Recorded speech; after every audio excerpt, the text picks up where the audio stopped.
एक ऐसी इमारत जो दिन में बनाई जाती थी तथा रात को तोड़ दी जाती थी। आखिर ऐसा क्यों किया जाता था और ये इमारत है कहाँ? चलिए जानते हैं।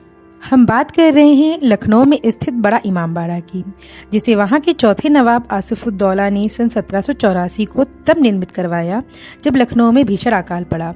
लोगों के पास ना तो धन था, ना ही पेट भरने के लिए अनाज।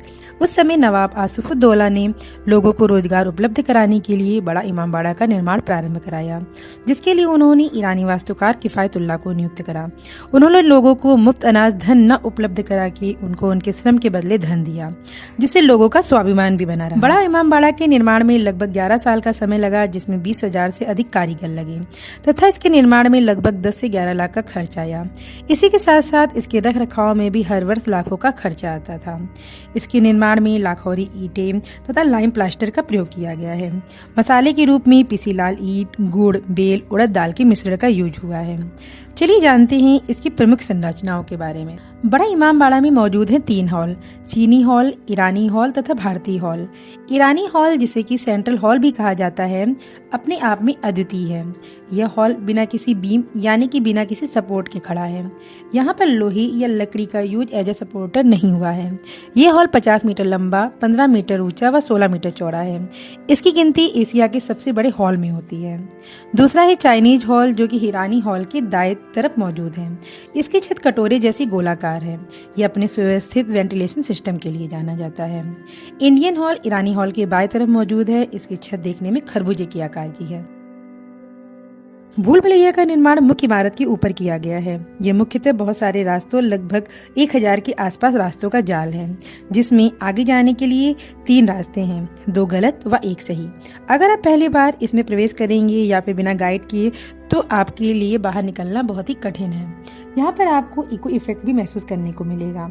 इसकी दीवारें खोखली बनी हुई हैं, जिससे आवाज सैकड़ों मीटर की दूरी तय कर सकती है।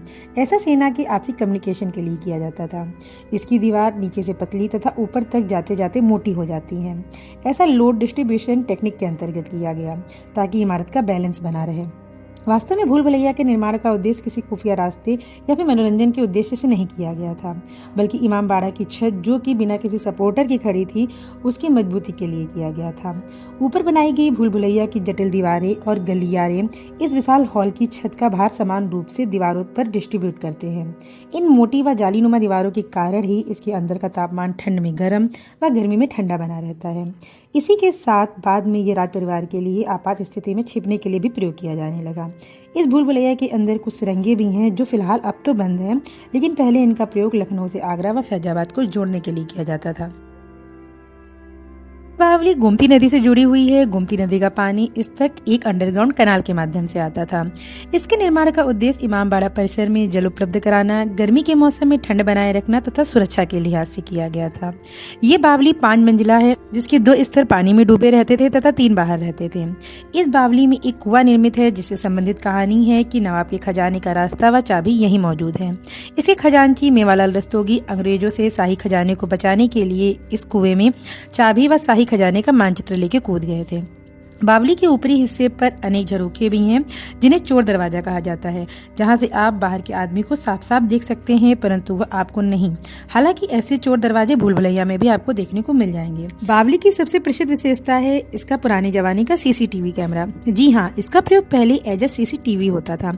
जब भी कोई व्यक्ति इमामबाड़ा के प्रवेश द्वार पर होता था, तब उसकी छवि इसके पानी पे नजर आती थी, जिससे बाहरी लोगों पर नजर बनाई रखी जाती थी। लेकिन बाहर के आदमी को इसकी जानकारी बिल्कुल भी नहीं होती थी कि कोई उस पर नजर रखे हुए है।